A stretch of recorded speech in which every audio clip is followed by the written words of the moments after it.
toi sel et terre, sel et lumière. Pourquoi? Pour que toi, tu puisses être le prolongement de la lumière et toujours sur terre. Amen. Arrêtez d'être coupable. Mais Dieu vous attend dans le lieu secret, d'abord dans la stabilité, et la stabilité emmène la profondeur. La souveraineté ne te demande pas de porter la grâce que tu portes. Ne demande pas de porter l'onction que tu portes. Ne demande pas de porter le potentiel que tu portes. Ça, c'est la souveraineté. Mais la grâce, tu dois le recevoir. Voilà pourquoi Marie, lorsqu'elle regarde son ventre, elle dit, la grâce m'a été faite. Mais la parole dit également Christ en nous, l'espérance de la gloire. Tu dois savoir, là où tu es un Jésus en miniature. Merci pour vos prières et nous croyons que le Seigneur va nous faire du bien. Je faisais rire l'homme de Dieu Déo, j'ai dit, vous mettez la pression, je vais prêcher devant des eschatologues. En plus, j'entendais un docteur encore. L'acteur, tu vas m'écouter comme ça, mais il y a certains vont m'écouter avec l'exégèse, l'herméneutique. Donc, c'est la pression. Mais gloire soit à Dieu. Merci encore, mon frère Aurélien. Merci pour tout. Comme j'ai l'habitude de dire, c'est une de ces personnes qui... je connais beaucoup de personnes, mais une des rares personnes qui a la culture de l'honneur. Et ça, c'est très important de savoir honorer les autres. J'ai un principe dans la vie et dans le ministère. C'est que tu veux qu'on puisse faire pour toi, fais-le pour les autres. Et je prie que Dieu t'emmène là où il doit t'emmener. On est ensemble. Amen. La sœur Agathe, elle n'a pas affiché... on ne peut pas afficher, hein? Ah, dommage, c'est pas grave. Nous prenons la Bible dans Luc chapitre 5. Et mon thème, c'est la deuxième barque.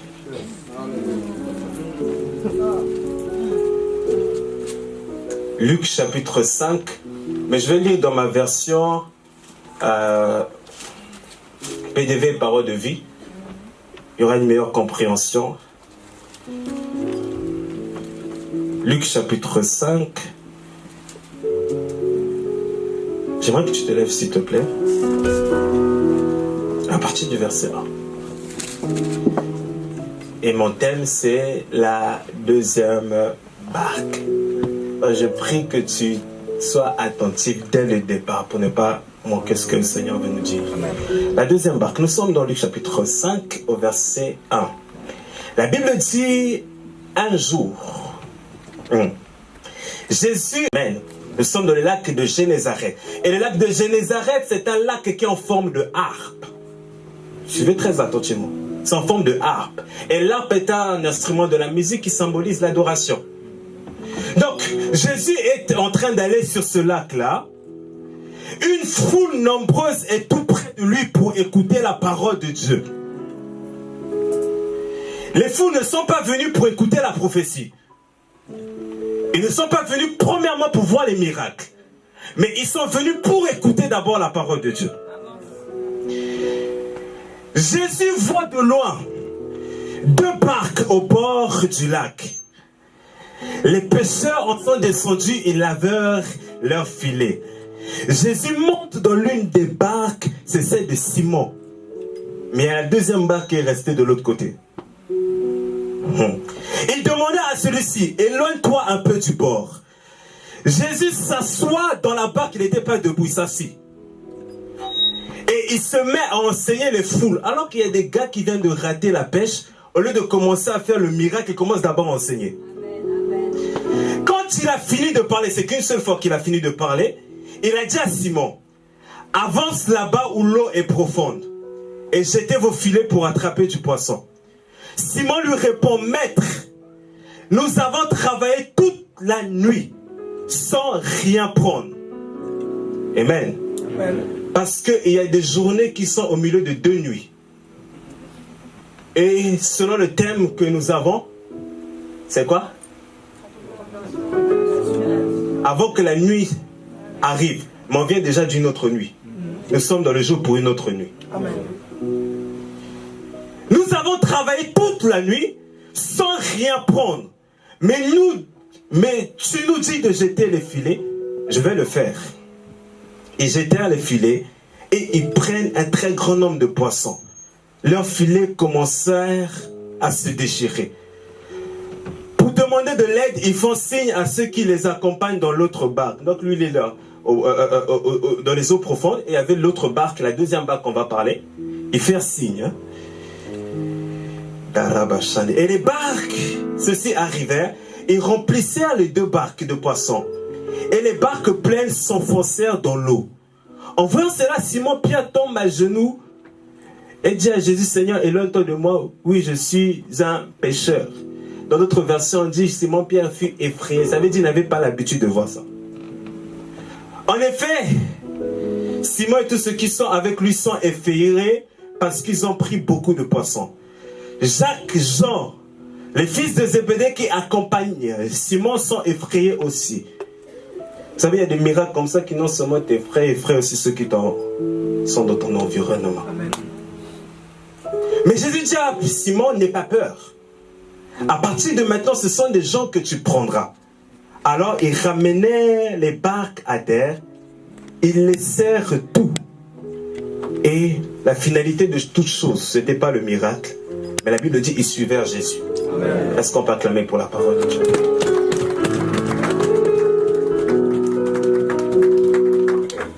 Non, je peux continuer.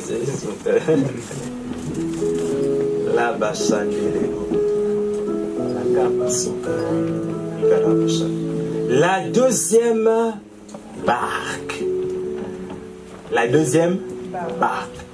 Écoutez, le récit que nous venons de lire est écrit par un homme qui est un historien. La Bible dit que nous sommes dans le livre de Luc. Amen. Luc est un historien. Luc n'a pas marché avec Jésus. Luc ne connaît pas physiquement Jésus. Luc n'a pas mangé avec Jésus.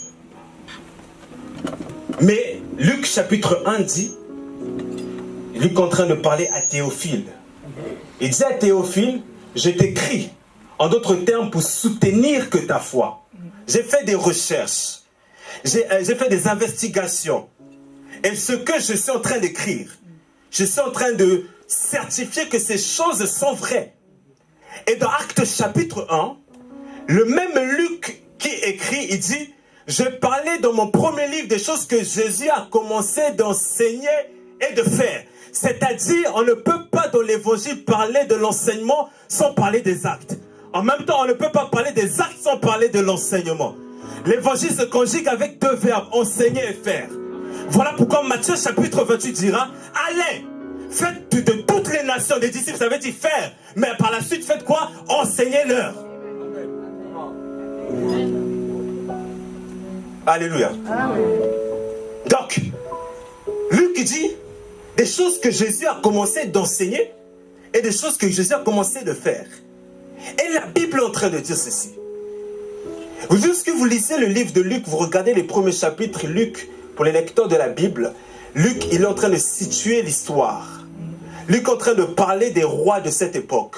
Luc est en train de parler des périodes de cette époque. Luc est en train de parler des recensements qu'il y a eu à cette époque. Pour dire quoi? La chose est vraie. Elle est datée, elle est historique. Donc ça veut dire dans le chapitre 5 que nous venons de lire, dans la version parole de vie, la Bible dit un jour, je ne sais pas pour ta version, mais dans la version parole de vie, il est écrit un jour, le Seigneur alla au bord du lac de Génézareth. Ça veut dire que la chose est vraie. Voilà pourquoi l'apôtre Paul dit à Timothée, à l'église d'Éphèse, ferme la bouche aux gens qui racontent des fables. Ferme la bouche aux gens qui racontent des histoires. Mais Luc est en train d'écrire une histoire qui était vraie. Parce que la bonne nouvelle, c'est des choses qui ont été vérifiées, des choses qui sont vraies. Donc quand tu commences par dire un jour, ça veut dire ce jour-là a existé. Et j'aimerais dire à quelqu'un, le jour de ton jour, tu l'ignores. Mais il y a un jour que pour ton jour. Et il y a un jour où le soleil sera toujours là. La terre sera toujours en, ton voisin ne changera pas de visage. Mais ce jour-là, dans le ciel, Dieu qui est assis sur son trône, il a décidé de quelque chose de merveilleux. Mais tu l'ignores. Mais ceux qui ont la capacité spirituelle de discerner que là, il y a quelque chose qui est en train de se passer, peuvent poser le bon acte qu'il faut. Voilà pourquoi Écoutez ceci. La Bible dit, nous sommes dans Jean chapitre 5. La Bible dit qu'il y avait une piscine. La piscine s'appelle la piscine de Bethesda. Et dans la piscine de Bethesda, il y avait plein de malades. Il y avait plein de maladifs. Et il y avait un boiteux qui était là. Le boiteux est en train de dire quoi? Il dit, Seigneur, on ne peut pas gêner personne pour me jeter à la piscine. Parce que la loi qu'il y avait à la piscine de Bethesda, c'est la loi du premier. Ça, c'est la loi. Dans la grâce, ce n'est pas la loi du premier, c'est la loi de la sélection. Amen. Amen. Amen. Mais Bethesda, c'était la loi du premier. Donc, dans la loi du premier, il dit, je n'ai personne. Mais dans la loi de la grâce, c'est Jésus qui est tout. Amen. Amen. Et dans sa loi, il dit, il est paralytique. Il dit, je n'ai personne pour pouvoir m'avancer. Mais celui qui est aveugle, comment il va savoir que l'eau a été remuée? Expliquez-moi. Parce que la Bible dit, c'est quand l'ange descendait de temps en temps, l'eau était remuée. Et lorsque l'eau était remuée, il fallait que celui qui saute en premier soit guéri. Celui qui est aveugle, comment il va savoir que l'eau a été remuée? Voilà pourquoi dans l'église d'aujourd'hui, il y a des messages qu'on ne doit plus prêcher. Parce qu'à cause du contexte de la saison qu'on est, on doit prêcher un autre type de message. Et quand l'eau est remuée, c'est là qu'on doit sauter. Pour pouvoir attraper la guérison qu'il nous faut. La deuxième barque. Et la Bible dit, il y a eu un jour. Et ce jour-là, Jésus l'a fait quoi? La Bible dit, il y avait une foule qui est en train de suivre le Seigneur. Jésus n'est pas contre la foule. Au contraire, Jésus est pour la foule. Et lorsque la foule est en train de suivre le Seigneur, ils étaient en train de suivre le Seigneur pour la parole. Et lorsqu'ils étaient en train de suivre le Seigneur que pour la parole, le Seigneur est allé vers le lac de Génézareth. D'autres versions disent qu'ils étaient en train de presser Jésus. Ils étaient en train d'être aux côtés de Jésus. Ce qu'ils savaient de cet homme, c'est que c'est un gars qui sait parler. C'est un gars qui doute de la bouche de laquelle il sort des mystères. Et Dieu, on va l'écouter cet homme. Donc ils étaient en train de suivre Jésus. Voilà pourquoi on ne suit pas un homme d'abord pour ses charismes. Parce qu'on peut contrefaire les charismes. Mais on ne peut pas contrefaire la révélation pure des Écritures. Amen, amen. Parce que chez nous, à la maison, à l'église, on a l'habitude, bien aimé, être prédicateur, ce n'est pas prendre 2-3 versets, commencer à expliquer. C'est prendre la vie qui est là. La Bible dit la parole est esprit et vie. Et ouvrir les yeux, toucher les yeux, les gens, et ôter le voile afin que les gens puissent voir Christ dans la parole. Parce que Romains chapitre 1 dit l'évangile concerne Jésus-Christ. Elle ne concerne pas l'homme. Elle concerne Jésus. Même quand on va parler de la deuxième barque, parce que Jésus était dans la barque. On ne peut pas parler de la barque sans parler de Jésus qui est dans la barque. Amen. Amen. Donc ce jour-là, c'est un jour ordinaire. C'est un jour où Pierre, le matin, parce que nous sommes au matin, et Pierre même il dira, nous avons travaillé toute la nuit. Jésus arrive que sur Génézareth. Et lorsqu'il arrive sur Génézareth, la Bible dit, il voit les deux barques qui étaient au bord. Étudiez ceci. Vous savez, quand vous méditez les Écritures, il faut rester là. Ok? Jésus il arrive sur Génézareth. La chose qui l'emmène à Génézareth, ce n'est pas le miracle. C'est la foule qui est en train de l'oppresser. Comprenez bien la cause du chapitre 5, c'est la foule qui suivait Jésus. La foule qui est en train de suivre Jésus a emmené Jésus maintenant que sur Génézareth. Et Jésus arrive sur Génézareth. Il tourne pendant un instant son dos à la foule pour pouvoir, entre guillemets, faire le miracle dans la deuxième barque. Voilà pourquoi nous comprenons que lorsque nous avons l'impression que Dieu nous tourne le dos, non, il ne nous tourne pas le dos, il fait du bien à quelqu'un d'autre. Et quand il aura fini de faire du bien à quelqu'un d'autre, il ne se souviendra que de toi. Voilà pourquoi dans plusieurs fois dans les livres prophétiques, vous allez rendre que la mémoire de l'Éternel s'est souvenue. Donc il a tourné le dos pendant un temps à la foule.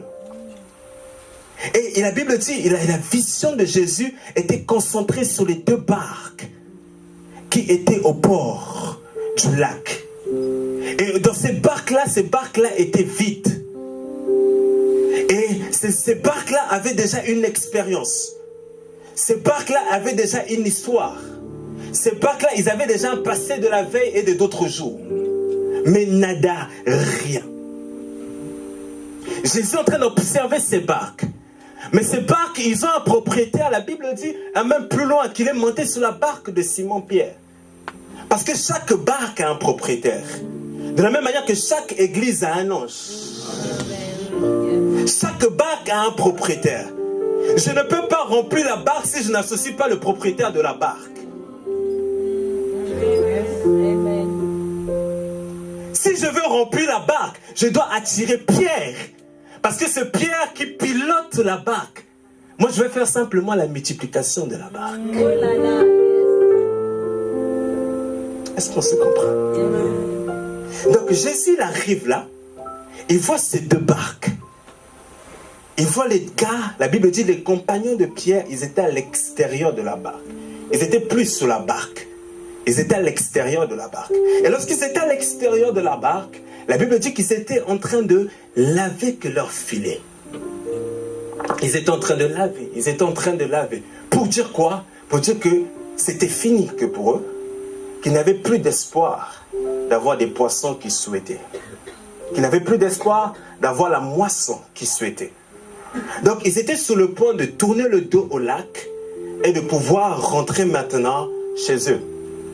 Or, tout poisson qui est pêché dans l'eau doit être consommé. Donc, et on mesure quelqu'un par rapport à la qualité de ce que tu proposes. Mais si je ne propose rien à la consommation, tu ne pourras pas mesurer ma qualité. Voilà pourquoi Jésus ne pouvait pas laisser ces hommes rentrer sans que les poissons puissent prendre la place dans la barque. Voilà pourquoi Dieu veut que tu puisses être celui qu'on va consommer. Amen. Amen. Donc, les barques étaient vides. Et lorsque les barques étaient vides, il y avait les propriétaires de ces barques-là.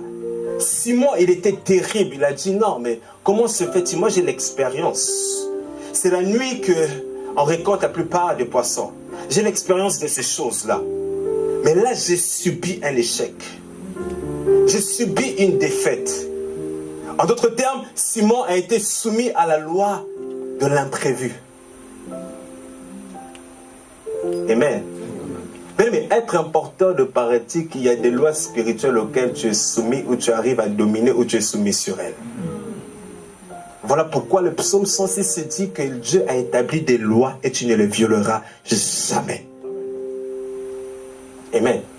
Seules les lois de l'Éternel sont inviolables. Mais les lois de la nature sont violables. Les lois des hommes sont violables. Les lois même de ton propre intellectuel sont violables. Et ce qui peut, comment ça s'appelle, arrêter l'homme, ce sont ces lois-là. Mais les lois de Dieu sont inviolables. Amen. Mais il y a un homme qui a réussi à violer la loi de Dieu. Vous savez qui? Il y a un gars qui a réussi à violer la loi de Dieu.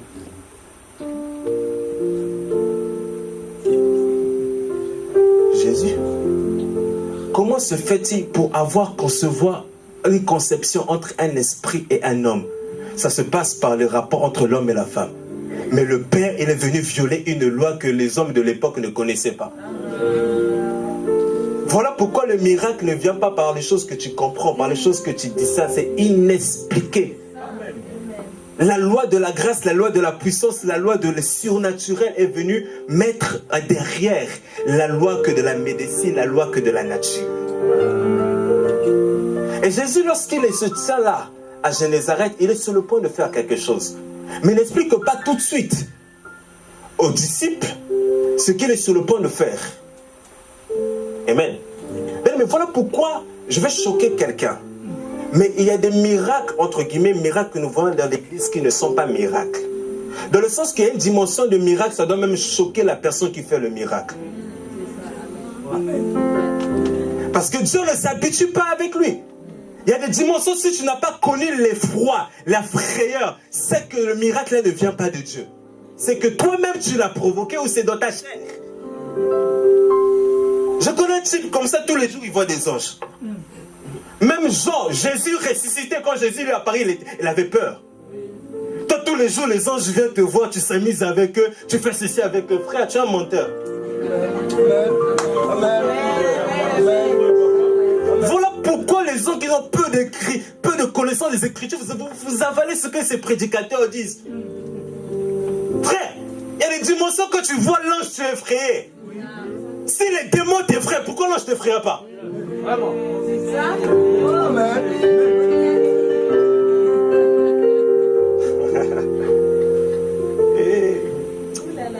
Hein? Je vous dis la vérité, chez moi là, si tu viens prêcher, non, on ouvre les Écritures, tout ce que tu as, on va passer ça au scanner. Il n'y a pas des enfants spirituels où tu vas venir faire avaler des bêtises comme ça. Amen. Tu vas venir faire, tu prêches, tu vas transpirer, tu crois que tu as bien. Tu vas raconter des bêtises. Amen. Donc Jésus se retrouve au bord du lac de Génézareth et il y avait la barque qui était là. Il y avait 2 barques. Mais la première chose que Jésus l'a fait, la Bible déclare que c'était le matin parce que c'était le lendemain. On se fait comprendre. C'était le lendemain. La nuit, ils ont travaillé. Ils ont travaillé toute la nuit. La nuit en Palestine, à l'époque, c'est pas comme la nuit chez nous. Il y avait 4 veilles. Ils ont travaillé pendant ces 4 veilles-là. Mais ils n'ont pas eu de réussite. Ils n'ont pas eu de succès. Ils ont eu que échec sur échec. Mais ils ont travaillé. Bien aimé, c'est ta responsabilité de travailler. Mais c'est la responsabilité de Dieu d'exaucer et de faire ce qui doit être fait. Amen. Et tant que tu ne comprendras pas ces choses-là, tu prendras Dieu pour un menteur. Alors que nous devons faire attention à une chose. Nous devons faire la différence entre la souveraineté de Dieu et la grâce que de Dieu. Il y a des choses que Dieu ne fait pas, non par rapport à sa grâce, mais par rapport à sa souveraineté. Quand sa souveraineté dit non, ça reste non, même si tu jeûnes 40 jours. Et la souveraineté au-dessus de la grâce. Parce que la grâce, tu le reçois par la foi. Mais la souveraineté ne demande pas ta foi. Voilà pourquoi la souveraineté n'est pas venue chercher et questionner Marie de porter l'enfant Jésus. La souveraineté ne te demande pas de porter la grâce que tu portes. Ne demande pas de porter l'onction que tu portes. Ne demande pas de porter le potentiel que tu portes. Ça, c'est la souveraineté. Mais la grâce, tu dois le recevoir. Voilà pourquoi Marie, lorsqu'elle regarde son ventre, elle dit, la grâce m'a été faite. Amen. Elle a reconnu que grâce lui a été faite. Mais la chose, elle a commencé dans la souveraineté. Mais une fois qu'elle a reconnu la grâce, que c'est la chose lui a été faite, c'était là maintenant. Elle est rentrée dans le domaine de la grâce. Alléluia. Amen. Et Jésus était toujours là. Et voit ces 2 barques. Les compagnons sont à l'extérieur du barque. Ils sont en train de laver les filets. Ils sont peinés du fait qu'ils n'ont pas récolté la moisson. Mais la Bible dit que Jésus prend maintenant, suivez-moi très attentivement. Je vais ouvrir une certaine chose. Jésus prend la barque, la Bible dit la barque qui appartenait à Simon-Pierre. Il prend la barque de Simon-Pierre, il le fait éloigner du bord et il l'emmène maintenant dans les eaux profondes. Mais pendant que la barque de Simon-Pierre est dans les eaux profondes, la Bible dit que la 2e barque est restée que sur le bord. Ça veut dire la 2e barque, là où elle était sur le bord, elle est en train d'observer ce que Dieu faisait avec l'autre pendant qu'elle ne faisait pas avec lui. La 2e barque était restée sur le bord. Pendant un temps, elle était inutile parce que l'auteur ne se concentre pas sur cette 2e barque. L'auteur ne parle pas de cette 2e barque. La seule fois que l'auteur parle de la 2e barque, c'est quand on a rempli la 1re barque, on a instruit, mettons, le 2e barque.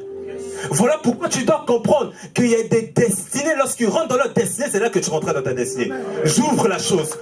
Aaron ne pouvait pas rentrer dans son appel tant que Moïse n'avait pas répondu. Quand Dieu vient vers Moïse, au buisson ardent, Moïse répond à son appel, il dit, voilà ton frère qui est là. Si Moïse n'avait pas répondu, le frère ne serait jamais là. Amen. Il y a des gens, tant que tu n'as pas répondu, qui ne rentreront jamais. Amen. Amen. Amen. Il prend la première barque, il laisse la deuxième barque. En Christ, il n'y a pas de favoritisme. C'est juste son agenda. C'est juste son calendrier. C'est juste la manière de capter prophétiquement. Je l'ai expliqué dernièrement que, vous savez, pour ceux qui ont l'habitude de commander sur Internet, tu commandes sur Amazon. Je suis là, moi j'habite au 103 rue de Paris, je ne dirais pas quelle ville, mais j'habite au 103 rue de Paris. Quelqu'un peut recevoir le colis au 50 rue de Paris. Mais toi tu es en train de regarder dans ton téléphone que ton colis il est à proximité. Mais pendant qu'il est à proximité, le livreur il est encore au 53 rue de Paris. Tu sors dans la rue, tu vois la voiture Amazon, tu vois UPS, tu vois je ne sais quoi, tu vois je ne sais quelle compagnie. Mais tu vois qu'il est encore chez le voisin. Mais dans ça, moi j'ai été livreur pendant un temps, mais dans sa feuille de route, il y a ton adresse aussi qui est là. Mais pour l'instant, il est encore chez le voisin. Mais il viendra à ton adresse. Mais il est encore chez le voisin, mais il viendra encore à ton adresse. Il est encore sous la première barque, mais il viendra à la deuxième barque.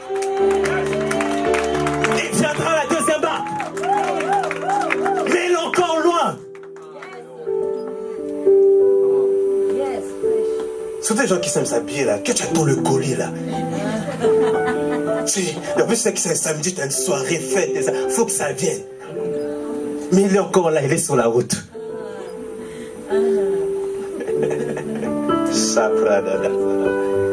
Et Jésus prend cette barque-là. Il laisse l'autre barque. Parce qu'il devait avoir deux mouvements dans l'eau.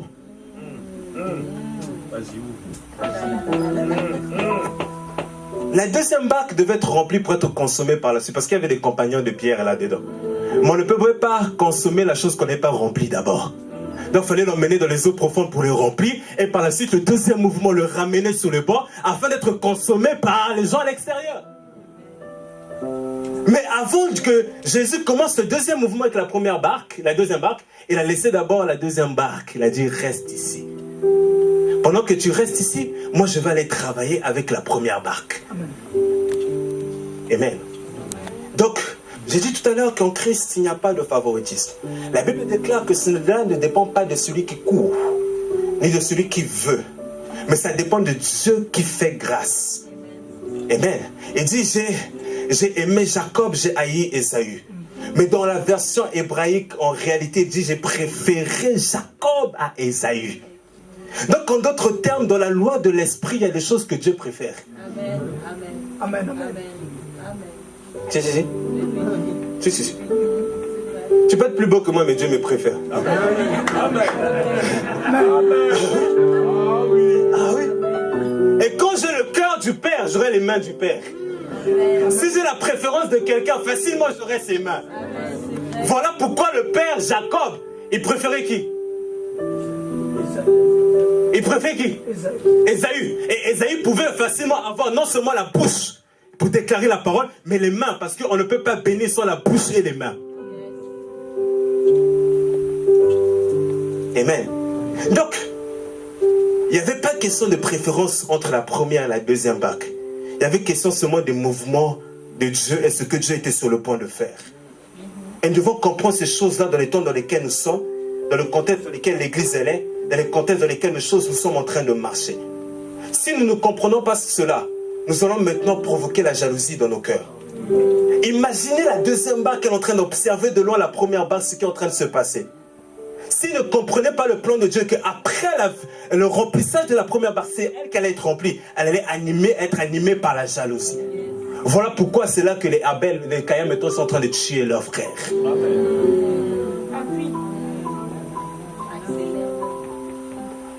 Amen. Parce que la Bible dit qu'il y a celui qui pose les fondements, mais il y a celui qui arrose la plante. Arroser, vous allez vous rendre compte qu'Apollos n'a passé très peu de temps. Mais c'est celui qui a posé les fondements qui a passé plus de temps. Des fois, celui qui passe plus de temps ne le considère même pas. Celui qui des fois passe plus de temps à te construire l'homme que tu es, tu ne le considères même pas. On considère que ceux qui viennent seulement arroser. Mais avant d'arroser, il faut d'abord poser les fondements. Et le fondement, il faut avoir la sagesse apostolique. Parce qu'on ne pose pas n'importe où. On ne pose pas de n'importe quelle manière. On ne pose pas parce que l'autre a fait. On ne pose pas parce que l'autre a dit. Mais on pense parce qu'on est rentré dans le cœur de Dieu, on a vu, on a fait ce qu'on doit faire.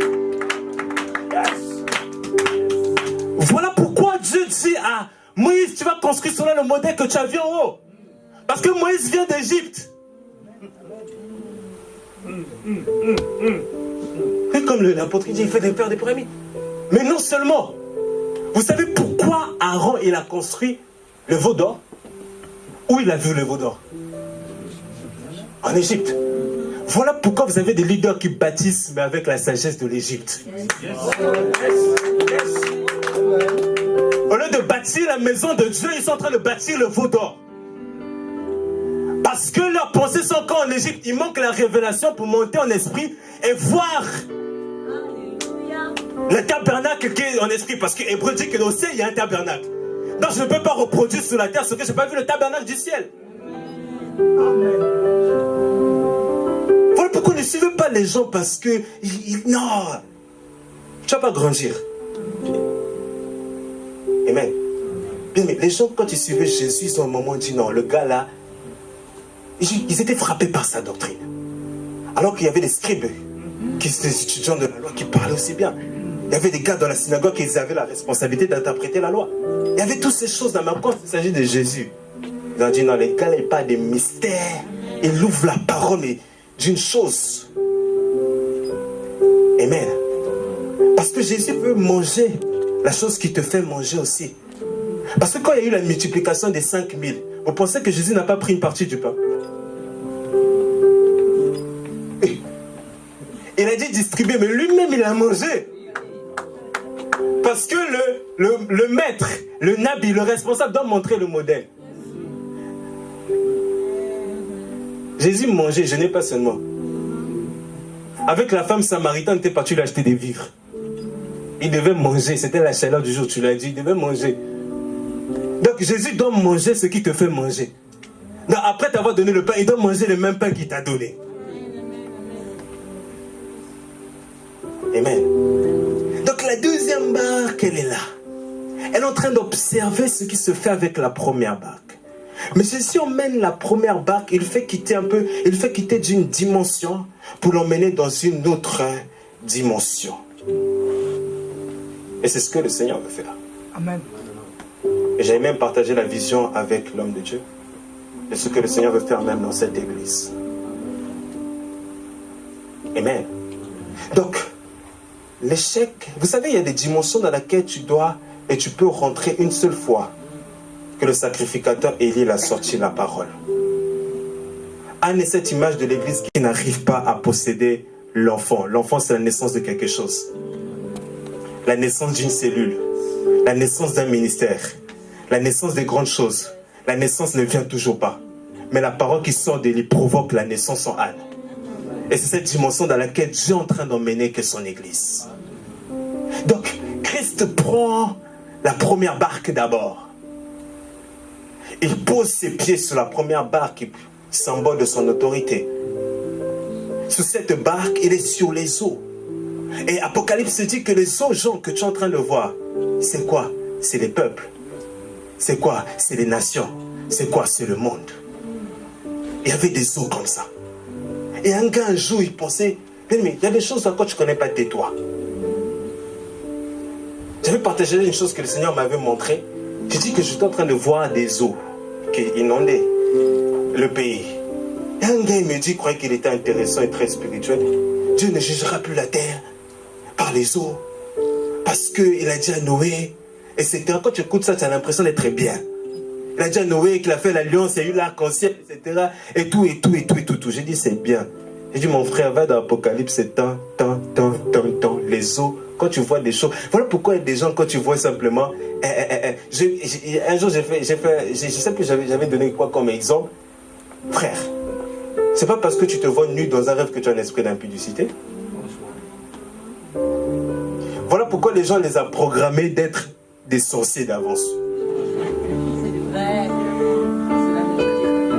C'est pas parce que tu manges dans un songe que tu es sorcier ou on est en train d'initier. Dieu peut te faire manger des vitamines parce que la Bible dit en réalité en l'homme c'est l'esprit. Donc quand tu dors, ton esprit est en train de naviguer. Donc il y a des choses, c'est normal que tu manges. La Bible dit même que nous serons au ciel avec notre corps de résurrection à la table du pardon, nous serons en train de manger. Si toi, tout ce que tu vois, tu penses que c'est la sorcellerie ténèbres, si tu dois remettre en question ton esprit et ta relation avec Dieu. Quelqu'un qui prie, qui jeûne, qui marche avec le Seigneur, tout ce qu'il verra, il ne va pas croire que c'est les sorciers. Amen. Il prend la première barque, il emmène le premier mouvement. Il emmène le premier mouvement, ça veut dire, le premier mouvement, il a fait avec la première barque. Il se pose ses pieds sur la première barque. Comme j'ai dit tout à l'heure, symbole de son autorité. Il emmène la barque dans les eaux profondes. Mais écoutez ceci, il ne commence pas à faire le miracle. Pierre, il regarde le gars, il dit maître. Dans son cœur, il doit se dire maître, là il y a un problème. Toi, j'aurais pu rentrer chez moi, j'ai ma femme qui m'attend, j'ai travaillé toute la nuit. Vous savez aussi, souvent comme ça, Pierre était un serviteur de Dieu. Pour les serviteurs de Dieu qui sont mariés, ta femme qui t'attend, tu as le service, ton responsable te dit viens encore ici, là. J'ai pas fini avec toi. Pierre, Pierre, il était marié. On parle de la belle-mère de Pierre, etc. Donc, Pierre, il a travaillé toute la nuit au lieu de rentrer voir sa femme. Jésus l'emmène encore à la barque. Il l'emmène à l'école de quelque chose. Parce que Jésus ne peut pas emmener quelqu'un quelque part sans lui enseigner. Il y a une dimension d'enseignement qui est théorique, mais il y a une dimension qui passe dans la pratique. Voilà pourquoi il y a des choses qui ne s'enseignent pas par la théorie, s'enseignent par la pratique. Mais la foi ne s'enseigne pas par la théorie, s'enseigne par la pratique. Je peux te prêcher la foi, tu peux lire la foi. Mais frère, quand les vents et la tempête viendra, tu n'auras pas la foi si tu n'as pas pratiqué la foi. Il y a des choses qu'on n'enseigne pas. Je te donne 2-3 instructions. Mais après cela, voilà pourquoi il y a des prières. Moi, il y a des jours, je faisais des prières, c'est ça. Quand j'ai commencé à creuser dans la porte, je disais, Seigneur, je cherchais des problèmes. Je disais, Seigneur, brise-moi, Dieu me ramène-moi des problèmes. Seigneur, je veux une plus grande dimension de foi. Seigneur, je veux une plus grande dimension d'épreuve. Mais comment tu auras la foi si Dieu ne t'envoie pas d'épreuve? Amen. Il y a des choses qui ne s'enseignent pas. Que tu dois aller à l'école de Dieu. Voilà pourquoi on a des prédicateurs bourrés de Grecs et Hébreux. Ils n'ont pas passé à l'école de Dieu. L'école de Dieu, c'est l'école de David. C'est l'école où Saoul te poursuit. C'est l'école où il prend la flèche, il te lance. C'est l'école où tu es rejeté. C'est l'école où tu apprends à avoir faim. Tu apprends à avoir soif. Tu apprends ces choses-là. Ça, c'est l'école de Dieu. Sans exclure d'étudier. Je suis quelqu'un qui lit beaucoup, donc il faut étudier. Si. C'est ça l'école de Dieu. Voilà pourquoi quand il y a à peine quelque chose, les gens sont tourmentés. Frère, il y a une dimension qu'on doit arriver à l'église. Normalement, les démons, on ne doit pas les chasser à l'église. Oui. Amen. Et il y a des messages qu'on ne doit pas prêcher à l'église, c'est pour les païens. Voilà pourquoi, quand on parle des apôtres, on doit reformer les choses dans l'église. Parce que l'église est composée des saints. Normalement, un saint ne peut pas être complètement possédé. C'est quoi cet évangile en tant que chrétien que tu es possédé? Un esprit qui a Christ ne peut pas être possédé. Peut être oppressé mais pas possédé. Et pendant 20 ans, tu es en train de couper des liens jusqu'à quand? Jusqu'à quand tu vas penser que tu as des liens de célibat? Jusqu'à quand?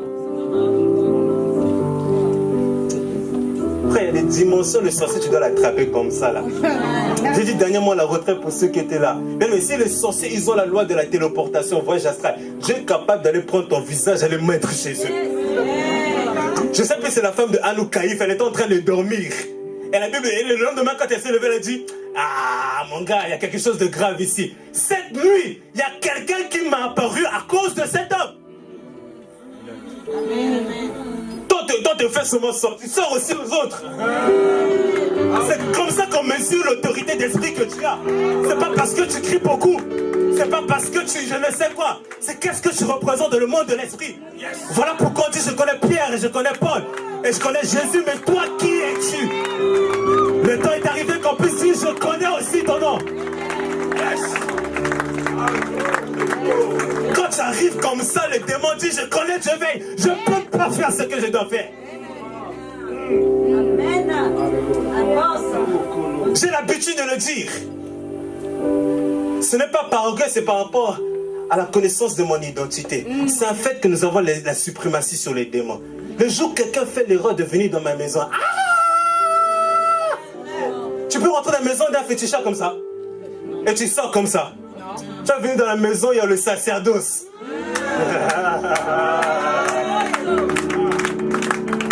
Et tu viens, tu sors comme ça. Frère, je vais t'attraper là. Tu vas pas sortir comme ça. Il y a des choses que tu ne dois plus accepter. Donc il l'emmène à la barque. Il l'emmène là. La Bible dit, il y avait des eaux profondes. On entend souvent des messages, il faut les eaux profondes. Ok, c'est bien, mais ça signifie quoi eaux profondes? Les eaux profondes, c'est là où il y a les dangers. Là, Jésus t'emmène dans les dangers, mais c'est dans ces dangers-là que se trouvent les petits de poissons. Mais qu'est-ce qui s'est passé entre la veille et le lendemain? Parce que c'était au même endroit. Donc les poissons ont apparu par magie. Non. Jésus l'emmène à l'endroit où il avait échoué. Il l'emmène à l'endroit où il avait transpiré. J'ai l'habitude de dire, j'ai plus d'honneur à donner à celui qui a transpiré qu'à celui qui a hérité.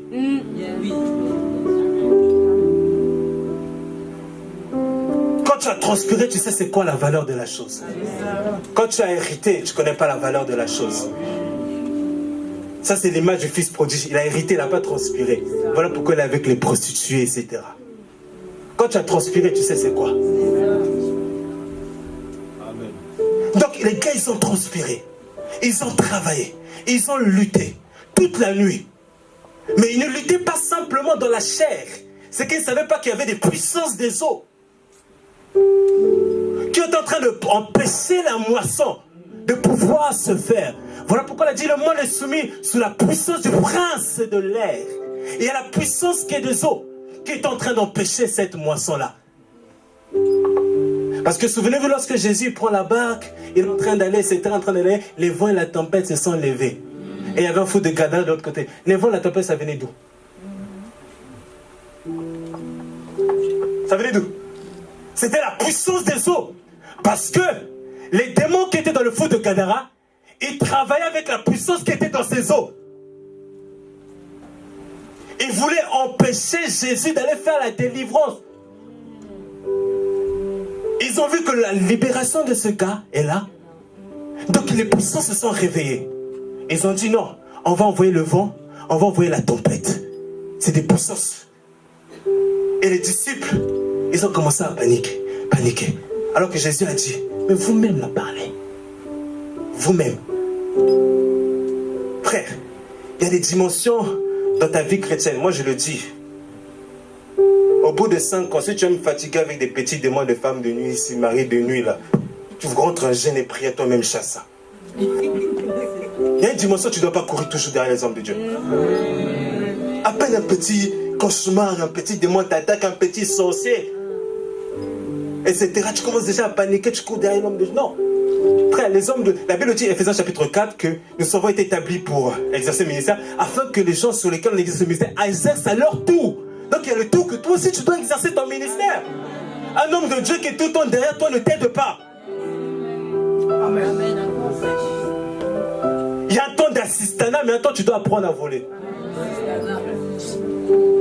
Je ne t'aide pas si tout le temps je suis là pour prier pour toi.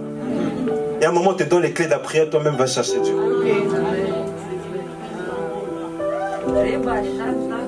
Il l'emmène comme ça dans la barque. J'ai fait combien de minutes déjà? J'ai pas envie de déborder. J'ai fait combien de minutes? Il l'emmène comme ça dans la barque. Et lorsqu'il l'emmène dans la barque, Jésus se concentre maintenant sur la foule qu'il avait laissée. Et la Bible dit qu'il commença maintenant à enseigner la foule assis, pas debout. Parce que dans la synagogue, on s'assoit pendant qu'on enseigne. Chez les Juifs, on s'assoit. Et le fait d'être assis, c'est le fait de la stabilité. Voilà pourquoi quelqu'un qui n'est pas stable ne doit pas passer ici.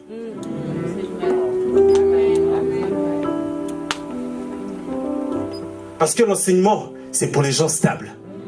Les gens bâtis. Quand tu n'es pas stable, ne passe pas ici. Jésus s'assoit. Et la Bible dit, quand il s'assoit, il est en train d'enseigner, là on est dans les eaux profondes. Mais il est en train d'enseigner la foule qui n'est pas dans les eaux. Mais la Bible est claire. Quand il a emmené la barque, il était dans les eaux. Mais la foule n'est pas venue dans les eaux. La foule était à l'extérieur des eaux. En réalité, Jésus voulait faire comprendre une chose à Pierre et tous les gars qui étaient là. Les poissons que vous allez récolter là, c'est tout simplement l'image de la foule qui est en train de m'écouter.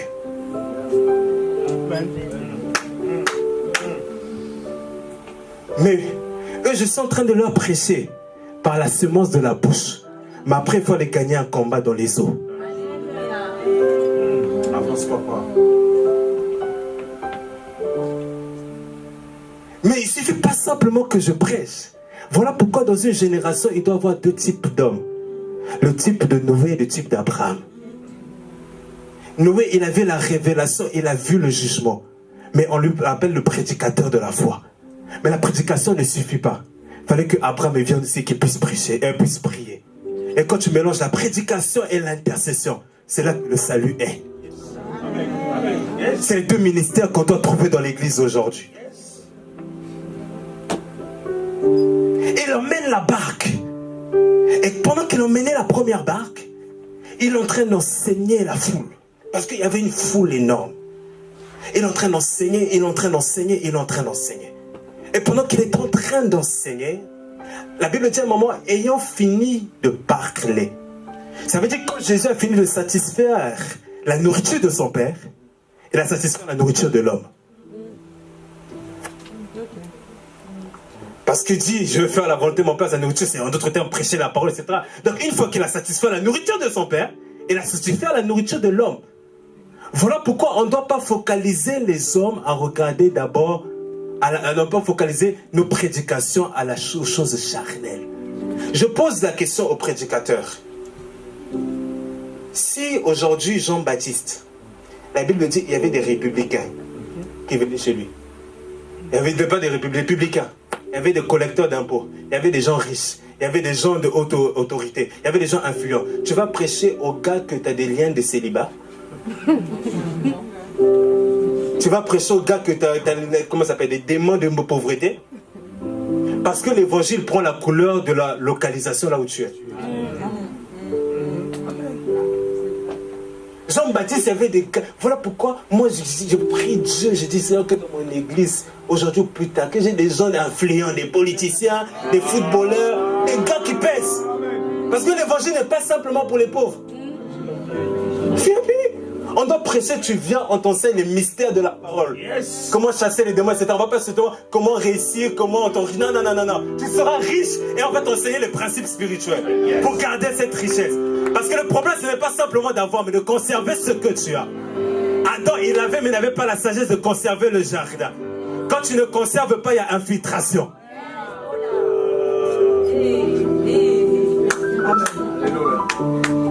Quand tu ne conserves pas, il y a infiltration.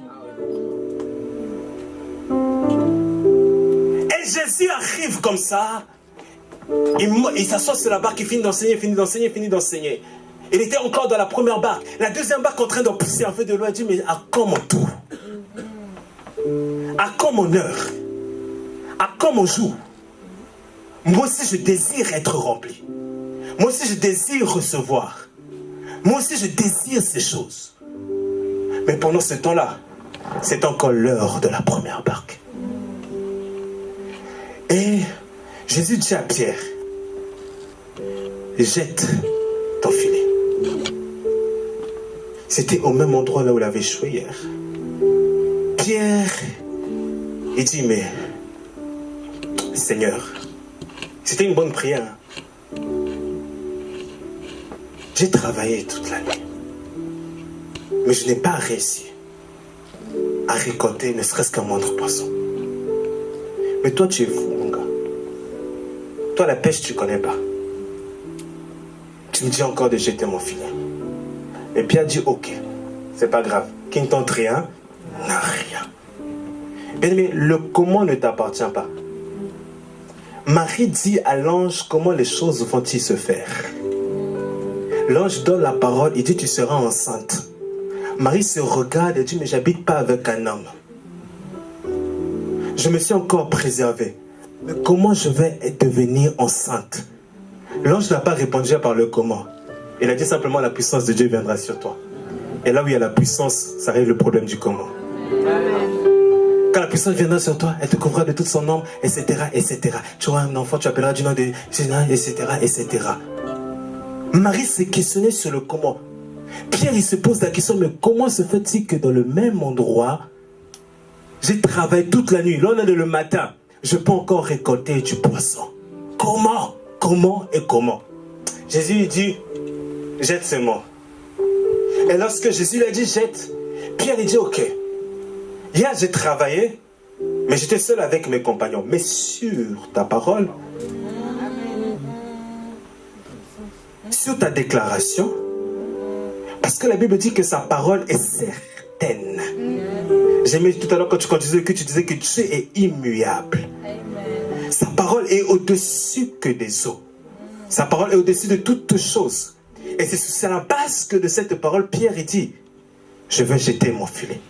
Donc la deuxième fois lorsqu'il est en train de jeter son filet, il est jeté accompagné de la parole que Dieu.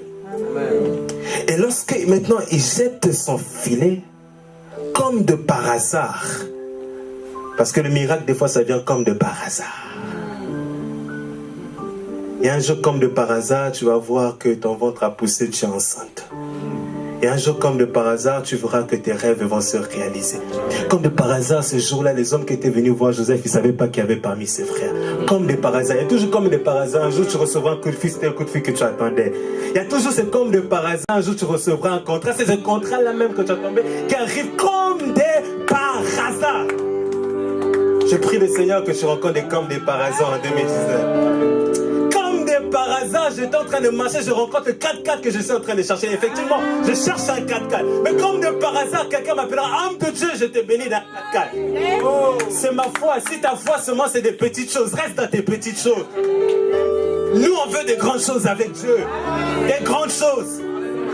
Des grandes choses. Comme de par hasard. La Bible dit qu'il a jeté maintenant le filet. Et lorsqu'il a pris le filet, il se rend compte que le filet qui était vide et qui n'avait pas, de volume hier, ce filet-là, il ne voit pas encore les poissons. Mais il commence déjà à se réjouir. Alléluia. Il ne voit pas encore le poisson, mais il sent déjà que dans le filet que je tiens à la main, il y a des poissons. Bien que je ne vois pas encore, mais je sens que bientôt ma saison va arriver. Voilà pourquoi la foi, ce n'est pas commencer quand tu as déjà tout vu. La foi, c'est même quand tu es en couple, tu n'as pas encore d'enfant, tu achètes déjà une poussette. La foi, c'est quand, même si tu n'as pas encore l'onction qu'il faut, tu vis déjà comme un homme d'onction. Et oui. On raconte l'histoire d'un homme, etc. C'est un prédicateur, il devait aller prêcher quelque part. Et pendant qu'il devait prêcher, il y avait la pluie qui a joué. Il y a une campagne, la pluie qui a joué, la pluie qui a tombé. L'homme de Dieu rentre chez lui, commence à prier. Seigneur, je lis la pluie comme Élie, je prie au nom de Jésus, comme beaucoup de chrétiens font. Je prie, je lis la pluie. Tu lis quoi? On ne lit pas les démons, on les chasse. Mais la seule fois que le diable sera lié, c'est pendant qu'il sera jeté. Il me voit pourquoi c'est important les anciens. On ne lit pas les démons, on les chasse. Je lis. Et l'homme de Dieu, il était sur le point de sortir comme ça. Et quand il était sur le point de sortir, il prit un parapluie. Il dit, je ne sais pas. Peut-être il va quand même tomber de la pluie. Ça, c'est la foi de plusieurs chrétiens. Il prie pour quelque chose, mais il ne croit pas réellement que Dieu est capable de faire la chose. Si la pluie, tu as pris quand ta pluie sort, c'est la responsabilité de Dieu de fermer le ciel. Amen. Elle a emmené et il est en train de sentir déjà. Voilà pourquoi tu dois. Mais il y a des hommes, il y a une dimension quand tu arrives à Dieu, tu sens déjà là c'est ta saison.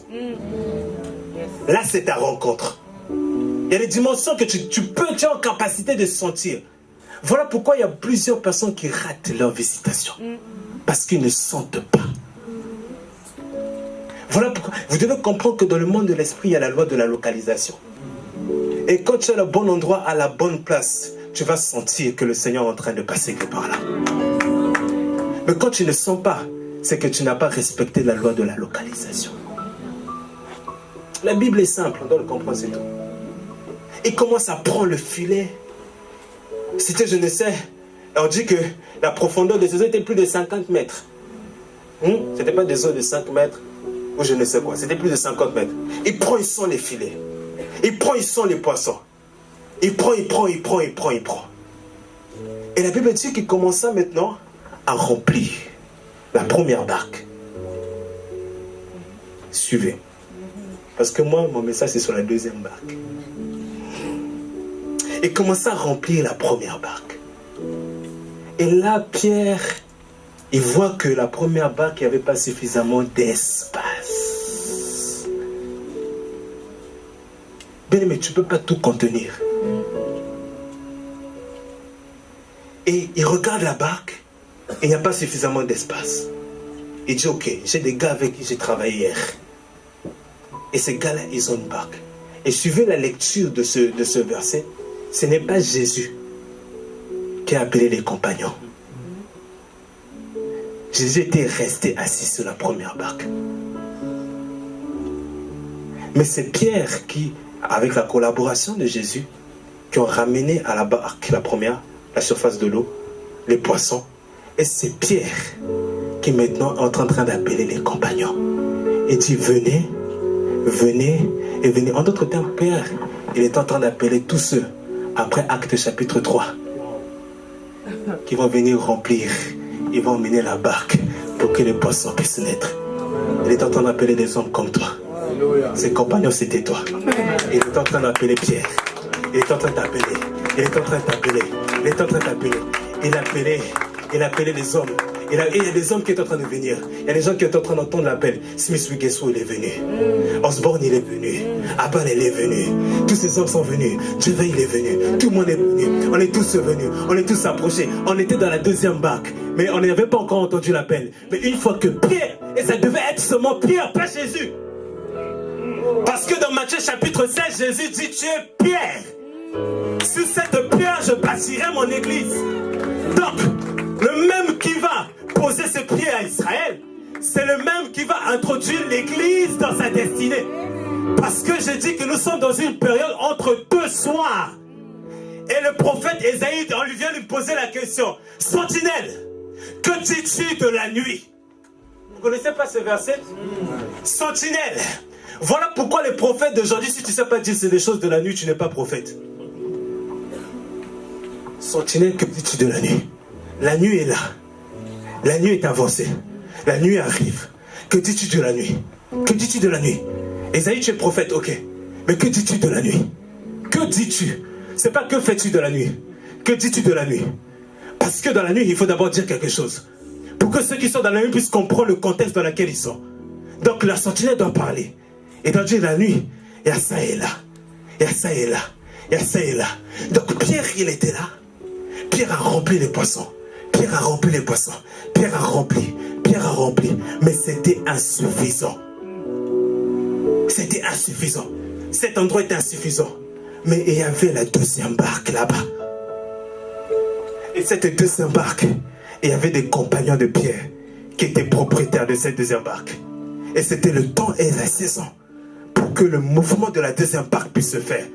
De la même manière que Dieu emmenait la première barque au milieu, dans les eaux profondes, il devait prendre la deuxième barque et de l'emmener. La deuxième barque était comme paralytique parce qu'elle était immobilisée.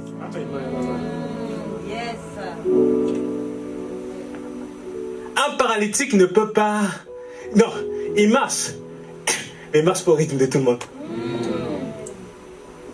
Voilà pourquoi tu dois te mesurer au rythme que Dieu te donne, pas au rythme des autres.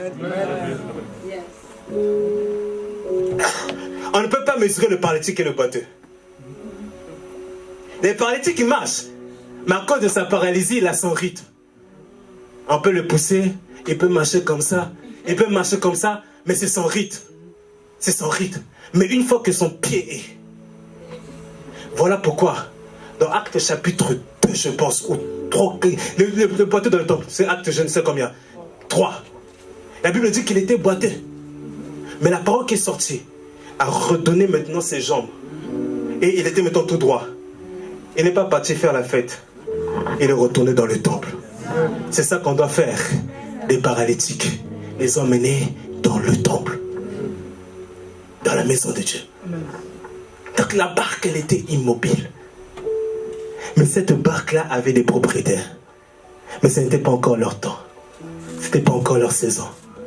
Mais une fois que les autres aient eu le débordement, ils ont dit, et c'est là que Luc commence à parler de la deuxième barque. Pierre a commencé à appeler. Venez, venez, venez. Et la Bible dit, c'est eux-mêmes qui ont pris la barque. Ils ont commencé à emmener la barque. Ils ont commencé à emmener la barque. Ils ont emmené la barque. Et ils ont donné, la Bible dit, c'est Pierre qui a demandé de l'aide. Donc ils sont venus aider. En fait, ils sont venus récolter ceux qui n'ont pas travaillé.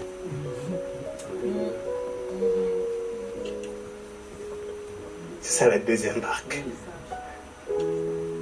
Il y a des gars qui ont travaillé pour nous. C'est les paraboles de la 11e heure.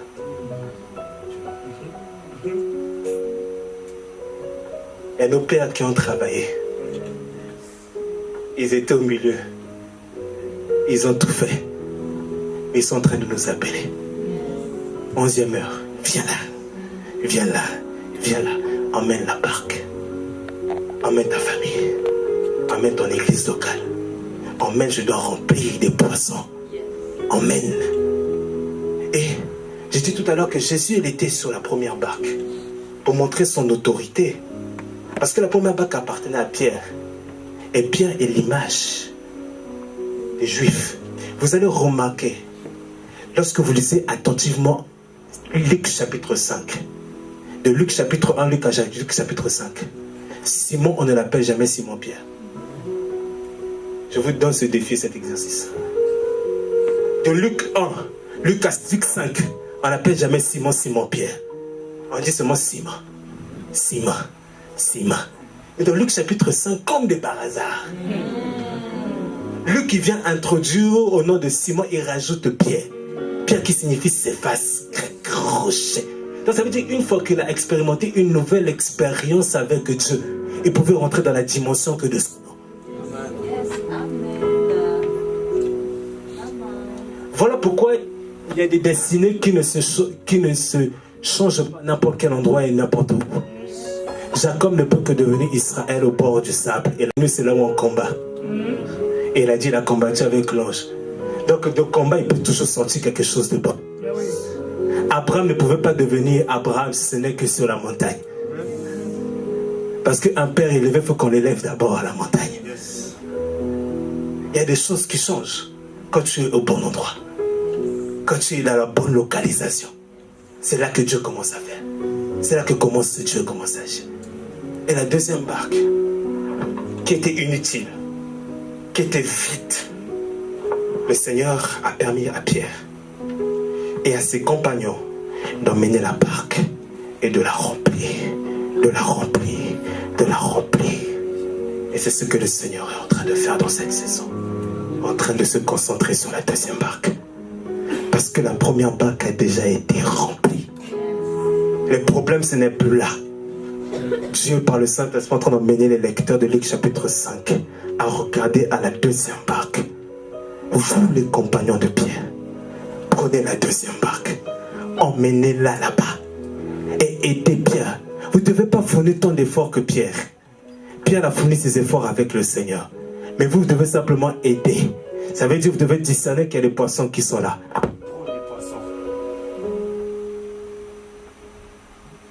C'est quelle sorte? Amen. Pour les poissons.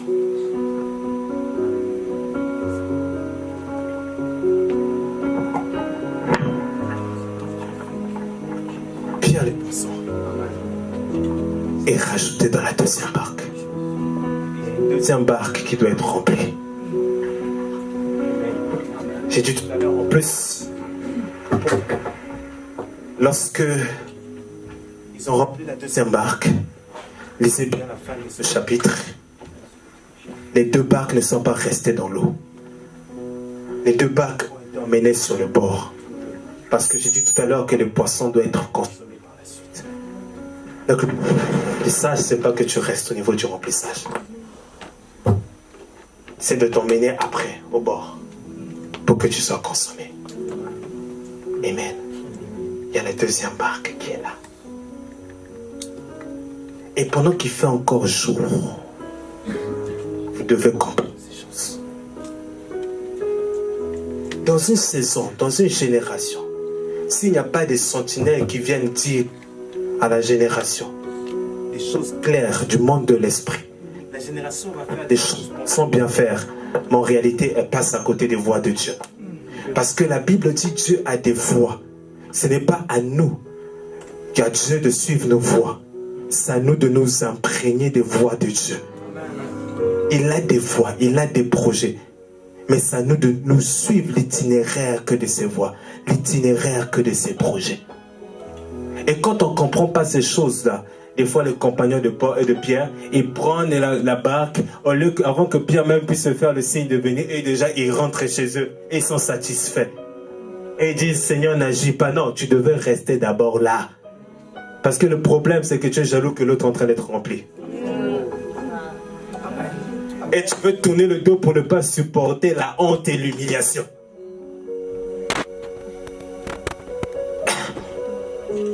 Frère, dans la vie, il faut apprendre à acclamer les autres. Et Dieu, pour te rendre humble, il va faire exprès.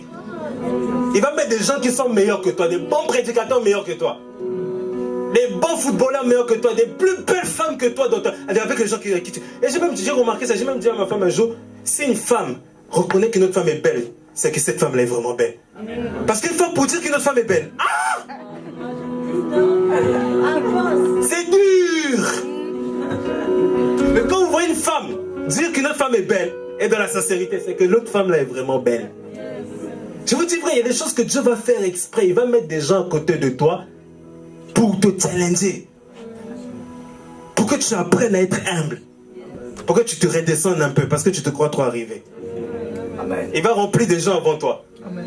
Il y a des gens qui prêchent mieux que nous. Il y a des gens qui ont peur des dimensions mieux que nous. Tu regardes comme ça, tu dis, mais lui-même, des fois, il a plus que quoi de plus que moi.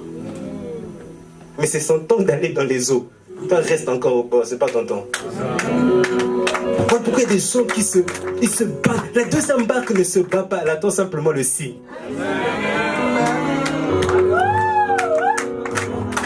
Quand le signe est fait, le compagnon prend la barque, ils vont maintenant rentrer.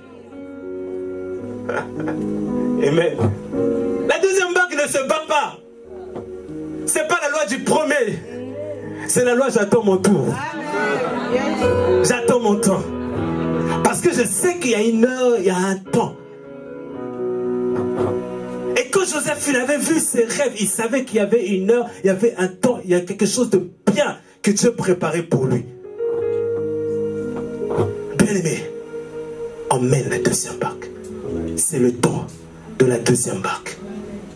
C'est son temps. Elle doit être introduite maintenant dans les eaux.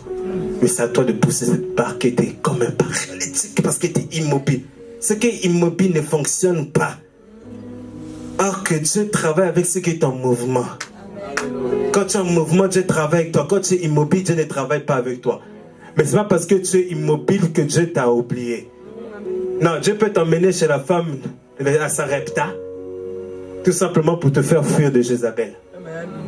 Tu es immobile, tu as la capacité d'exercer le ministère vers qui Dieu t'a envoyé. Mais quand tu es là-bas chez la veuve, Dieu ne t'a pas oublié, tu es immobile là-bas. Reste là-bas. Reste là-bas. Bien, mais quand Dieu te dit reste ici, reste là. Quand la barque doit rester là, elle doit rester. Mais cet après-midi, je suis venu avec la parole de Dieu pour dire qu'elle doit maintenant bouger. Amen. Elle doit maintenant bouger. Et c'est les compagnons de Pierre qui sont en train d'emmener la barque. En train d'emmener la barque.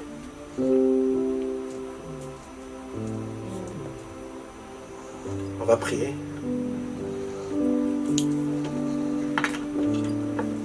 J'ai fait 1 heure, non?